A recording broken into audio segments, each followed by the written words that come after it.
নবের সাথে আপনারা হেঁটে এসেছেন, আমরা সবাই হেঁটে এসেছি। তো কারোর মনে, কারোর শরীরে কোনো ক্লান্তি দেখা যাচ্ছে না। আমি তো ভেবেছিলাম যে আমরা যারা একটু সিনিয়র, হাঁটতে হাঁটতে বোধহয় এই পর্যন্ত আসতে পারবো না, কিন্তু আমাদের নওশাদ ভাইজান যে ক্রান্তির আহ্বান জানিয়েছেন, যে পরিবর্তনের আহ্বান জানিয়েছেন, সেই আহ্বানে সাড়া দিতে গিয়ে আমি দেখলাম আমাদের শরীরের বয়স তো বেড়েছেই, কিন্তু মনের বয়স কমে গেছে। আর তাই আমরা সবাই মিলে এ পর্যন্ত পায়ে হেঁটে পদযাত্রা করে আসলাম। মুখ্যমন্ত্রীর কাছে আমাদের একটাই দাবি, যে উত্তরপ্রদেশের যে কালচার, যোগী রাজ্যের যে কালচার, যে মানুষকে পিটিয়ে খুন করে ফেলা, সেটা বাইরেও হতে পারে, সেটা লকআপের মধ্যেও হতে পারে। আমরা দেখলাম যে আবু সিদ্দিক হালদারকে কিছুদিন আগে অভিযুক্ত পুলিশ রাজদীপ সরকার, যার একটা ছবি আপনারা দেখেছেন ফেসবুকে, হোয়াটসঅ্যাপে সব ঘুরে বেড়াচ্ছে, সোশ্যাল মিডিয়াতে ঘুরে বেড়াচ্ছে, একেবারে আরএসএস এর পোশাক পরে, আরএসএস এর পোশাক পরে মাথায় তিলক দেওয়া। আমি ব্যক্তিগত ধর্মাচরণ নিয়ে কাউকে বলতে পারি না, আমার বলার অধিকার নেই, কিন্তু আরএসএস এর সেই শিষ্য এখানে যখনই সে মনে মনে শুনেছে যে একটা মুসলিম ছেলে, তাহলে তাকে যত খুশি মারো, মেরে নিজের যত হাতের সুখ, নিজের যত মনের সুখ, সেটা মিটিয়ে নাও। মুখ্যমন্ত্রী নিশ্চয়ই জেনেছেন যে রাজদীপ সরকারের রেকর্ড আছে।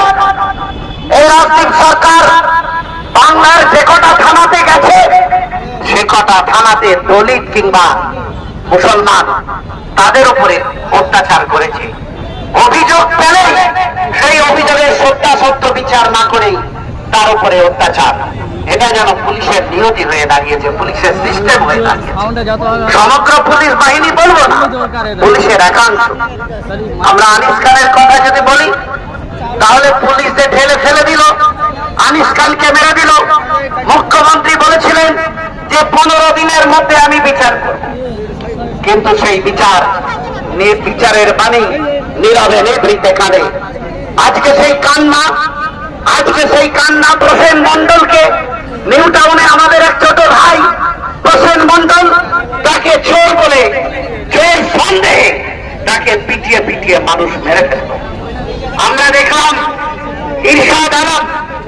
ইরশাদ আলম বলে একটি ছেলে 17 বছর একটা মোবাইলের দোকানে কাজ করছে। একটা দোকানে 17 বছর কেউ কাজ করতে পারবে না যদি সে সৎ না হয়। সে নাকি মোবাইল চুরি করেছে, এই অভিযোগে হইচই করলো, ভালো কথা। তারপরে লোকজন জড়ো করে একটা পরিস্থিতি তৈরি করলো।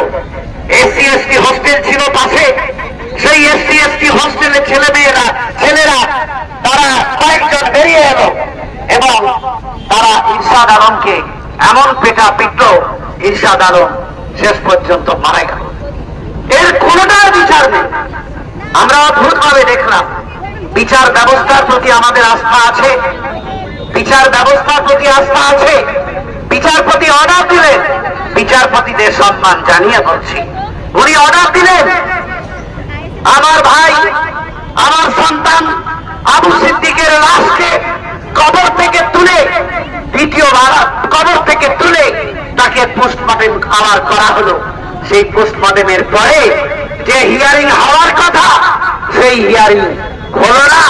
আমরা জানতে চাইছি যে মানুষ যদি আদালতের উপরে আমরা আস্থা রাখি, কিন্তু আদালত যদি সঠিক সময়ে বিচার না দেয়, তাহলে মানুষ কার কাছে যাবে?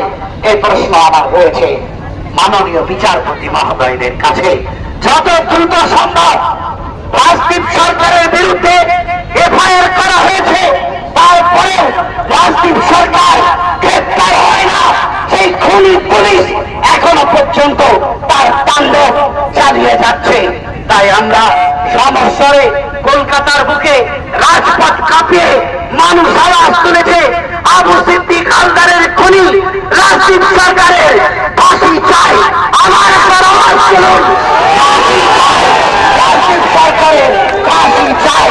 নওশাদ সিদ্দিকী ভাইজানের নেতৃত্বে এই গণপিটুনির বিরুদ্ধে হোসেন মন্ডল সহ ইরশাদ আলম সহ পুলিশের অত্যাচারে নিহত আনিস খান এবং রাজদীপ সরকার, আনিস খান এবং আবু সিদ্দিকের যে ন্যায় বিচার, সেই ন্যায় বিচার চাওয়ার দাবিতে আজকে দেখলেন মানুষ কিভাবে রাস্তায় নেমেছে।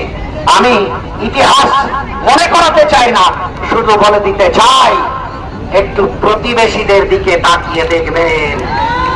মানুষ যদি রাস্তায় নামে তাহলে কি হাল হতে পারে। সুতরাং আপনার কাছে আশা করি আপনি ন্যায় বিচার দেওয়ার জন্য চেষ্টা করবেন, কারণ এই ব্যর্থতা তো মাননীয় মুখ্যমন্ত্রী, এটা তো কেবলমাত্র পুলিশের ব্যর্থতা না, দপ্তর আপনার আপনার ব্যর্থতা। আর একটা কথা না বলে আমি শেষ করতে পারছি না, সেটা হচ্ছে যে শওকত মোল্লা তিনি ওখান থেকে পশ্চিম বাংলার পুলিশকে, কলকাতার পুলিশকে পরামর্শ দিয়েছেন আইএসএফ এর মিছিল হবে, চতুর্দিকে নজর রাখবেন, পুলিশ নজরদারি করবে। আমি মাননীয় মুখ্যমন্ত্রীর কাছে বলতে চাই, আপনার কাজ অর্থাৎ আপনার দপ্তরে পরামর্শদাতা হয়ে গেল শওকত মোল্লা। আপনি একটু ভেবে দেখুন যে শওকত মোল্লারা এখন আপনারও উপরে চলার চেষ্টা করছে। যে কাজ আপনার, সে কাজ শওকত মোল্লারা আপনাকে পরামর্শ দিচ্ছে, আপনার দপ্তরকে পরামর্শ দিচ্ছে। একটু ভেবে দেখুন এরা আগামী দিনে কোন পর্যায়ে আপনার দলকে এবং আপনার প্রশাসনকে নিয়ে যেতে পারে। আবার আমি আবু সিদ্দিক হালদার সহ যাদের মৃত্যুর কিনারা করতে আমরা এই রাজপথে নেমেছি, তাদের হত্যার বিচার চাইতে এসেছি। আর এর বিচার চাই। আপনারা আমাদের মেরে শেষ করতে পারবেন না। নওশাদ ভাইকে 40 দিন জেল খাটিয়েছেন, আমাদের অনেক কর্মীকে পুলিশের গুলিতে আমাদের ভাঙড়ের কর্মীরা মারা গেছে, কিন্তু আমাদের মেরে শেষ করতে পারবেন না আপনারা। তাই আমি শেষ করছি, তোরা যত মারবি না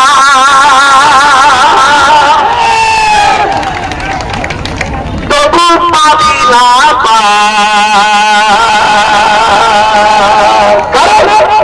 আমরা রক্ত বীজের ঝাড়, আমরা রক্ত বীজের ঝাড়, আমরা রক্ত বীজের ঝাড়, আমরা রক্ত বীজের ঝাড়। সকলকে সংগ্রামী অভিনন্দন জানিয়ে আমি আমার কথা শেষ করলাম। ইনকলাব জিন্দাবাদ, আইএসএফ জিন্দাবাদ, নওশাদ সিদ্দিকী ভাইজান জিন্দাবাদ। বিপ্লব দীর্ঘজীবী হোক।